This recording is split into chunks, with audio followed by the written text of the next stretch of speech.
So the Christian and the commandments, the Christian and the law.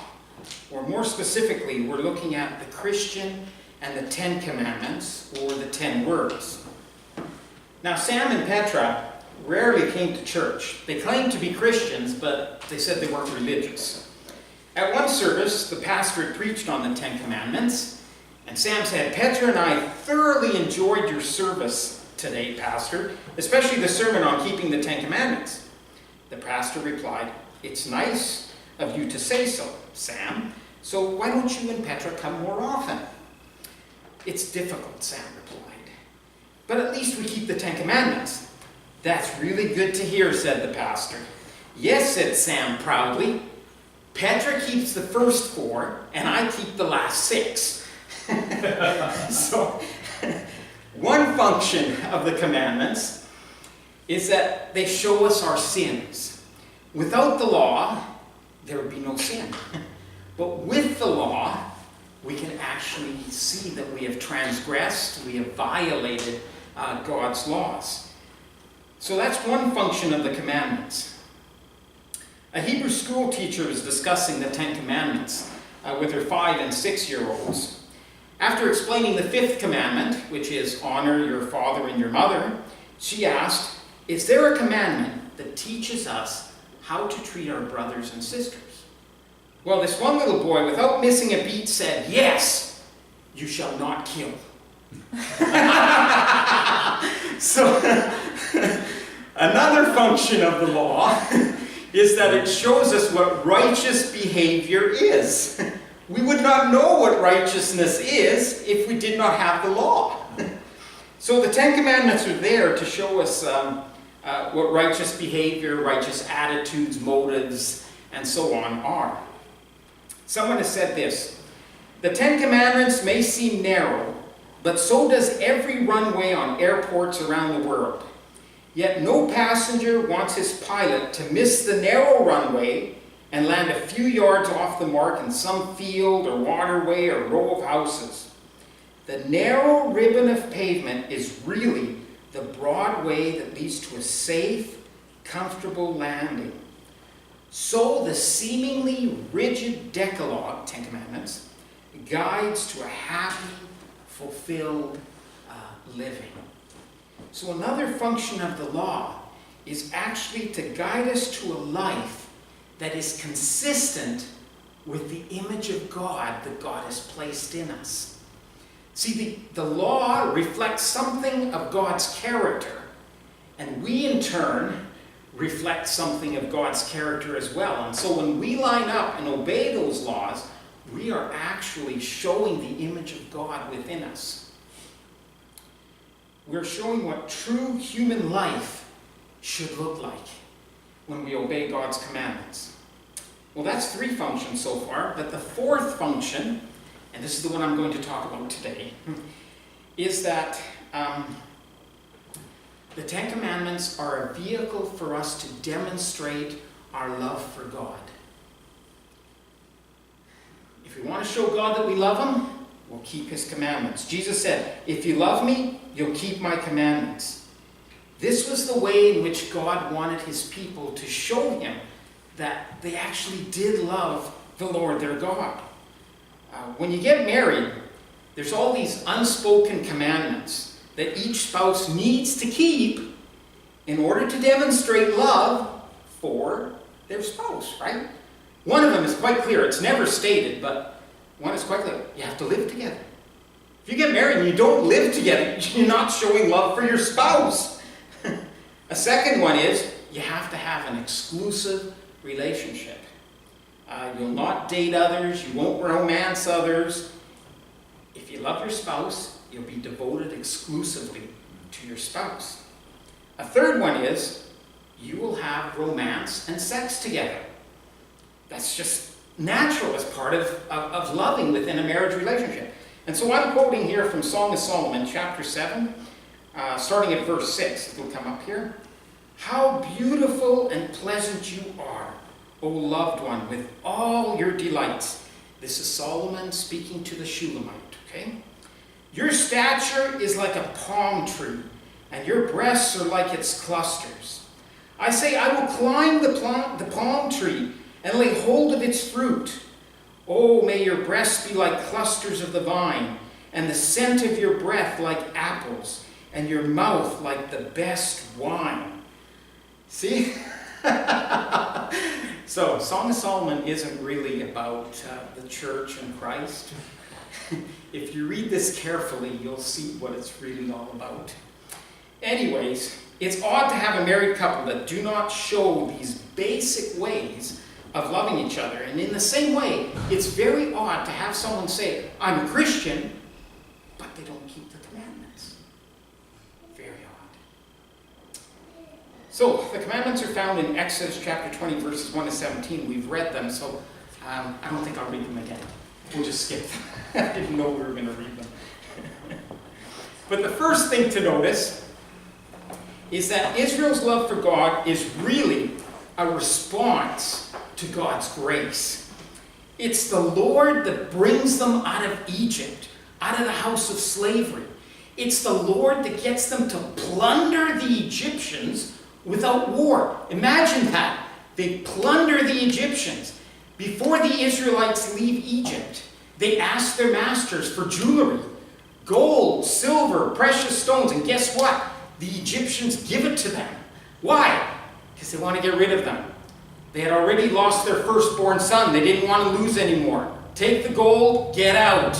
But you can see the Lord is the one who's bringing about this salvation. It's His grace. At the Red Sea, the Israelites are trapped. You got the Egyptians behind you with the cloud, and in front of you, you've got the Red Sea. How do you escape the Egyptians who had changed their minds by then and now wanted the Israelites back? How do you do it? God says He will fight for the Israelites. All they need to do is be silent. Be silent. It says, the text in Exodus 14 verse 13 says, fear not, stand firm, and see the salvation of the Lord, which He will work for you today. And God does, and He opens up the Red Sea. And He makes walls of water on each side so that the Israelites can cross over. But He does much more than that. They cross over on dry ground. It's dry. You would expect it to be wet because of the water, but it's not. The ground is dry, and so the Israelites can quickly make it across to the other side. And then finally God allows the Egyptians to chase them, but by then all the Israelites are out of the water area, the tunnel that God had created.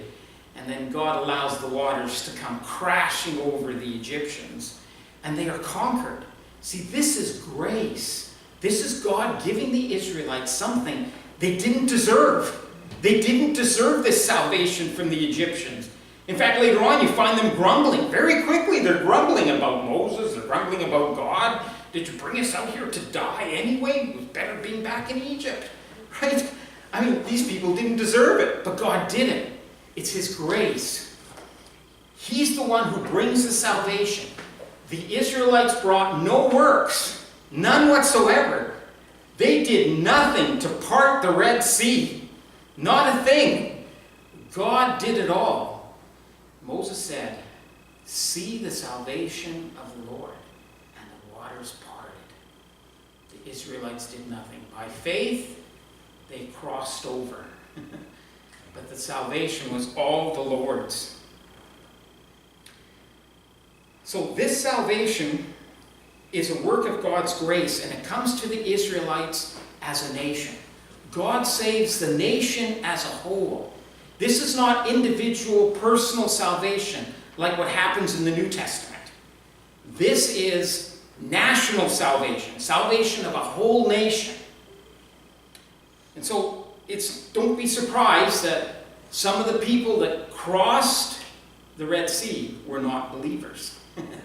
And don't be surprised then that they're grumbling, because this was a national salvation, not a personal one.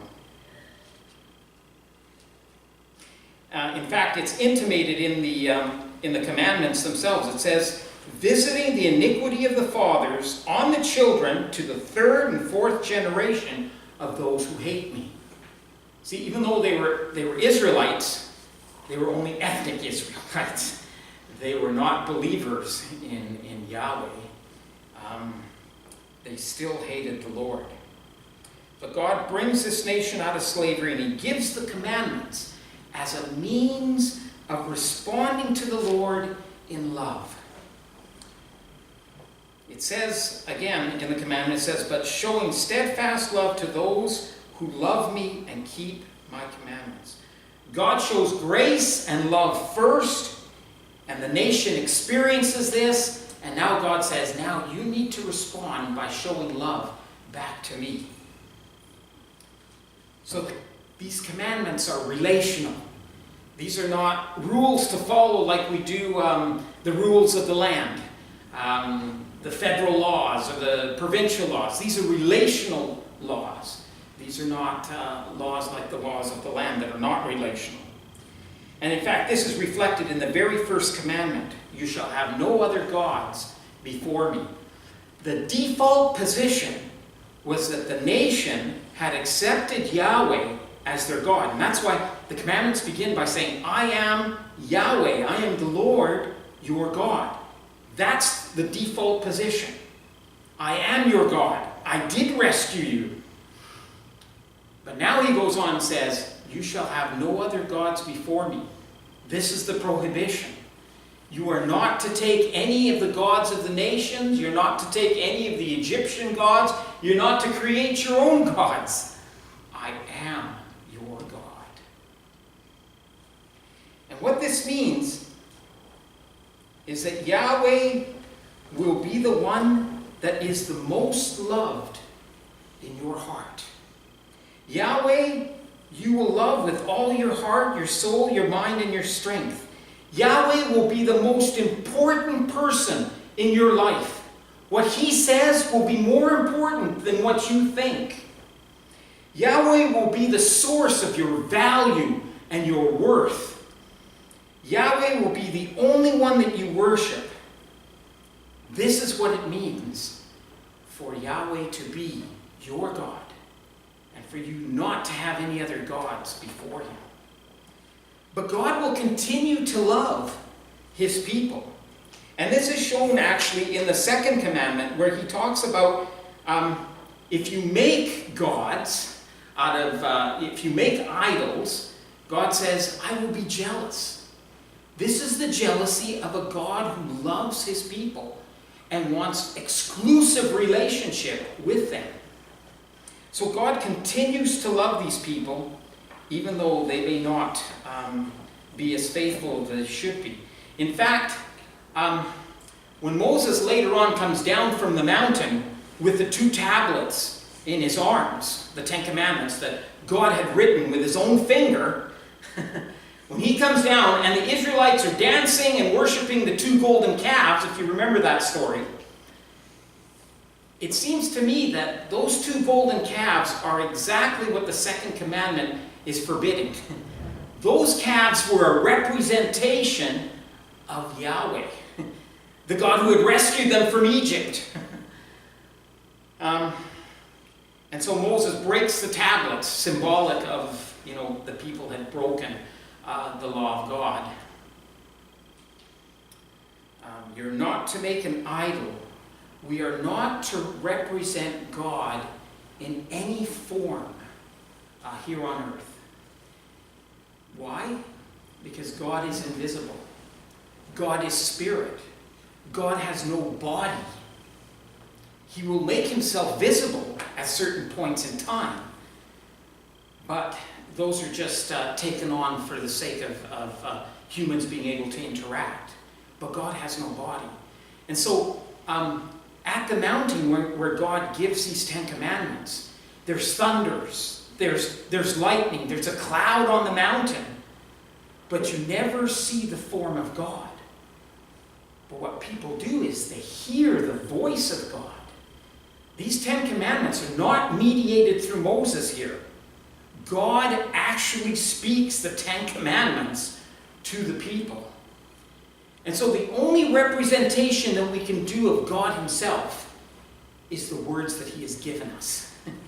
we are not permitted to represent him in any other form and then bow down to that form, whatever it might be. And that's what the second commandment is all about. Next, we demonstrate our love for God by the way we use his name, the way we talk about him. Do not use the Lord's name in vain. If we use God's name as a swear word, we are not showing love for God. If we use it flippantly, without meaning, we are not showing love for God. The fourth commandment is the commandment on the Sabbath. Now this one's a little bit different because it's never repeated in the New Testament. It's never repeated as something that the believer must keep. The Sabbath was a sign of the Mosaic covenant. Virtually all the covenants have a sign. Not all of them, but virtually all. So the Noahic covenant, the covenant that God makes with Noah and all mankind, that he will never flood the earth again, the sign of that covenant is the rainbow. The sign of the Abrahamic covenant, that the people were going to inherit the land and that God was going to multiply them like the sand on the seashore, the sign of that covenant was circumcision. The sign of the Mosaic covenant is the Sabbath. And so when the Mosaic covenant passes away, which it does when the new covenant comes in, so does the sign, namely the Sabbath. So we're no longer obligated to obey the Sabbath laws in the Old Testament. It says in Hebrews chapter 8, verse 13, it says, "And speaking of a new covenant, he makes the first one obsolete," that is the Mosaic one. "And what is becoming obsolete and growing old is ready to vanish away." So we find that actually these things do pass away. Colossians chapter 2, verse 16, speaking of the Sabbath, Paul says, "Therefore let no one pass judgment on you." Let no one pass judgment on you. I'm sorry, I don't have a slide for that one. Josh missed it when he was going through making the slides for me. But anyways, "Let no one pass judgment on you in questions of food and drink, or with regard to a festival, or a new moon, or a Sabbath." In other words, we're not judged on those things anymore. They have passed away. "These are a shadow of the things to come, but the substance belongs to Christ." It's all fulfilled in Christ, and it passes away with the coming of the new covenant. Nowhere in the New Testament is the Sabbath transferred to the Sunday. The Sabbath always falls on the Saturday. That is the seventh day of the week. Nowhere in the New Testament is it ever passed on to the Sunday, which is called the Lord's Day. It just never happens. And so it's really up to the believer whether he wants to keep the Sabbath rules or not. And so Paul says in Romans 14, verse 5, "One person esteems a day as better than another, while another esteems all days alike. Each one should be fully convinced in his own mind." And that's sufficient. So we can't judge a believer for keeping the Sabbath, and we can't judge a believer for not keeping the Sabbath. So the first four commandments directly involved God. The next six are actually directed at people and indirectly involve God. Because the way we treat people has a bearing on our love for God. 1 John 4:20 says, "If anyone says, 'I love God,' and hates his brother, he's a liar. For he who does not love his brother, whom he has seen, cannot love God, whom he has not seen." So the fifth commandment is about honoring parents. And really this is about valuing them, respecting them. Now, it's much easier to do if you have good parents. If you've had bad parents, much more difficult to do. Some parents may have just been biology and disappeared after that, and reappeared later on when you're an adult. Some parents were abusive. So there has to be a level of respect, but there doesn't necessarily have to be like full trust or anything like that. There just has to be a valuing of that person. The sixth commandment is not to murder. Now, this is not a prohibition against killing. I know the old King James Version said you shall not kill, but actually the Hebrew word is you shall not murder. If it said you shall not kill, it would contradict the killing of animals. And that's just not the case here. It's really about murder. The word is used 40 times in the Old Testament. It always involves a person. So animal death is not referred to here. As well, this word is never used when speaking about people killed in war. So it's not a prohibition against soldiers. This is a commandment that's about taking innocent human lives. So in our culture today, this is really about abortion. This is about euthanasia. This is about doctor-assisted suicide. I don't even know how you can call that suicide. It's the doctor who actually administers. So this prohibits any of these kinds of activities. And Jesus said that in Matthew 5:21 and 22, he says, "Everyone who is angry with his brother will be liable to judgment. Whoever insults his brother will be liable to the council. And whoever says, 'You fool,' will be liable to the hell of fire." And so there's a sense in which our inward, our anger, unjustified anger at people, is a way in which we kind of murder them. I'll talk about that a little bit more as we go along. The seventh commandment is that you will not commit adultery. You will be faithful to your spouse. Each spouse will watch to satisfy the sexual needs of his or her spouse. Now, in response to the culture, let me say a few things. Virginity is not a bad word. From God's perspective, it's honorable. It's a good thing. Shameful are those who have lost it prior to marriage.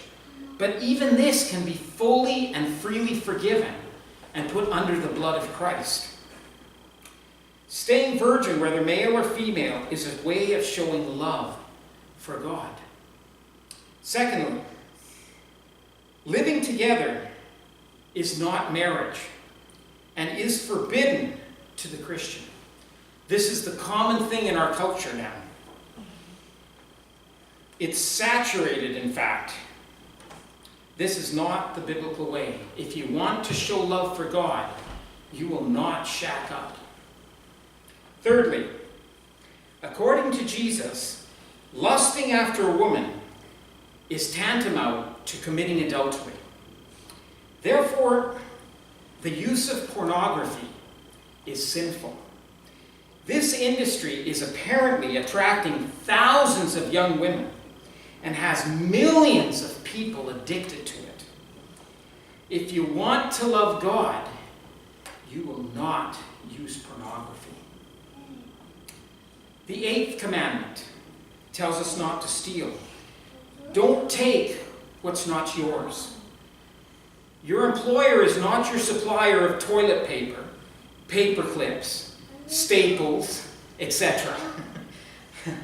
If you borrow something, remember to return it. If you want to show love for God, you will not steal. The ninth commandment concerns lying. Christians are to be truth tellers, no matter what the consequence. No matter what the consequence. I remember my oldest son, Stephen, learned a lesson. He had been driving tow truck for a few years, and I had told him, well, time to move on. And so he applied to another company to drive a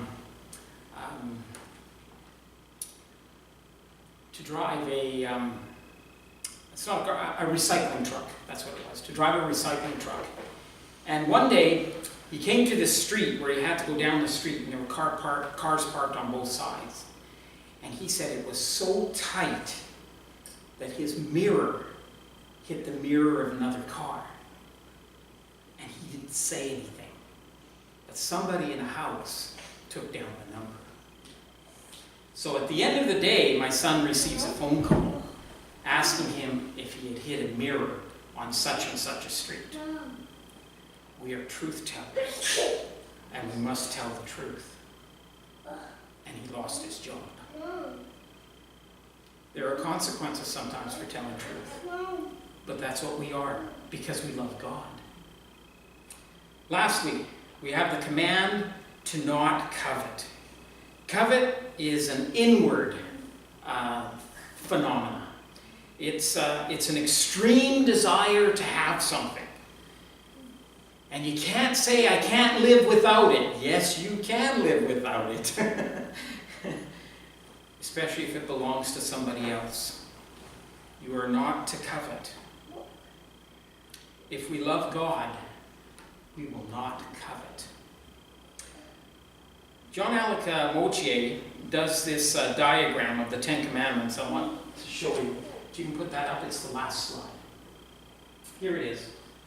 So what you have happening here in the Ten Commandments is the first four are about God, so that's A1 God.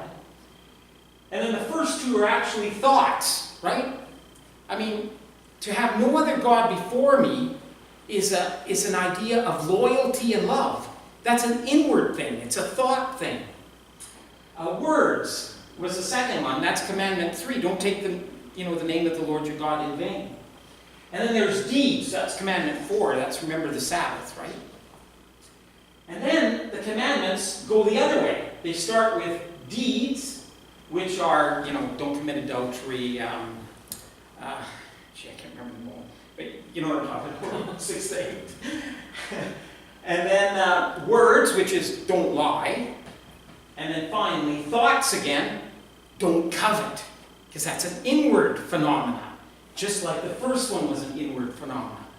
So, where does Jesus get this idea that lusting after a woman is tantamount to adultery? Or being angry at someone unjustly is tantamount to murder? Here's what I think. Here's where I think how he analyzed it. See how the first one is thoughts, the last one is thoughts. They're inward things, right? And what Jesus is saying is that because it begins with inward things and ends with inward things, somehow all of them have an inward component to them. And so adultery, the inward component, is this desire for sex with some woman. Murder is this getting angry at someone unjustly. It's what we call in English, it's an inclusion. Inclusion. So because it begins with thoughts and ends with thoughts, somehow all of it includes this idea of the inward part, not just the outward behavior. So the Ten Commandments are relational. I am the Lord your God. And this God showed tremendous grace and love for the people of Israel, and he saved them by his grace and his mercy, even though they didn't deserve it. They couldn't do a thing to gain it or to merit it, but God split that Red Sea so that the people could walk through. And then, when God has done all of this great salvation for Israel, he comes to them and he says, I am the Lord your God. And he says, here are the Ten Commandments. These are the ways that you show me that you love me, just like I love you. God knows you'll never love him as much as he loves you, not even close. But we can demonstrate our love for God by keeping the Ten Commandments. And so these commandments are not to be seen as a drag. Like, really? I got to keep this? No, they're not a drag. They ought to be something that delights our hearts. They are not something that's supposed to cramp our style. but in fact, they're supposed to be our expression of love for the Lord. Let's pray.